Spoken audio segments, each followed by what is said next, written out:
জঙ্গিপুর মহকুমা হাসপাতালের emergency gate সংলগ্ন গ্যারেজে হঠাৎ অগ্নিকাণ্ডের ঘটনা ঘটে। সকালে এলাকাবাসী দেখতে পান একটি গাড়ি থেকে ধোঁয়া বের হচ্ছে।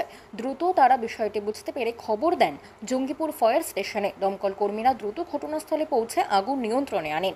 যদিও আগুনের ফলে পুরো হাসপাতাল চত্বর ধোঁয়ায় ঢেকে গিয়েছে, তবে পরিস্থিতি দ্রুত সামাল দেওয়া হয়। হাসপাতাল চত্বরে কিছুক্ষণ আতঙ্কের পরিবেশ তৈরি হলেও দমকলের তৎপরতায় আগুন নিয়ন্ত্রণে এসেছে।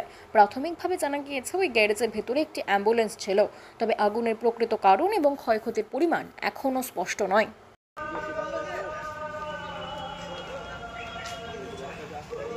রাউন্ড করে তখন দেখতে পাই যে ধোঁয়া বেরোচ্ছে। সঙ্গে সঙ্গে আমাকে ইনফো করে এবং ডিআইবি অফিসে ফোন করা হয়। ডিআইবি থ্রুতে ফায়ার ব্রিগেড থেকে গাড়ি চলে আসে তৎক্ষণাৎ। আমরা সকলে এসে দেখি যে ফায়ার ব্রিগেড গাড়ি চলে এসছে এবং দুটো গ্যারেজই লক করা আছে সাহা এজেন্সির পাশে। যেটা কি ছিল ওর মধ্যে পুরনো টায়ার আছে, জেনারেটর আছে, পুরনো অ্যাম্বুলেন্স আছে। ঠিক আছে, কি করে আগুন লাগলো কি জানতে পেরেছেন? না এখনো কিছু জানা যায় না। সকালটার পাশেই তো হসপিটাল রয়েছে, হ্যাঁ কিন্তু এলাকাতে আতঙ্ক ছড়িয়ে পড়েছিল। হ্যাঁ, আগুন লাগা মানে আতঙ্কই তো। ঠিক আছে, তবু আমাদের সিকিউরিটির তত্ত্বাবধানে ভালো কাজ হয়েছে, নাহলে বড় কিছু ঘটনা ঘটতে পারে। ঠিক আছে, আপনি আমি সিকিউরিটি সুপারভাইজার কি নাম? আশিকুল হক। এটা তো বেশ কয়েকদিন থেকে তো পরিত্যক্ত অবস্থায় পড়েছিল। হ্যাঁ, এখনও ওটা ওইভাবেই পড়া আছে।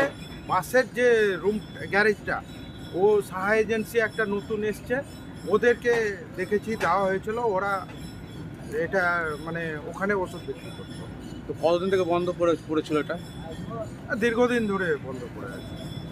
তো সে আগুন লেগেছিল, কীভাবে আগুন লেগেছে সেটা জানি না। সে গাড়িতে নাকি সে? না না, টায়ারগুলো জ্বলা আছে।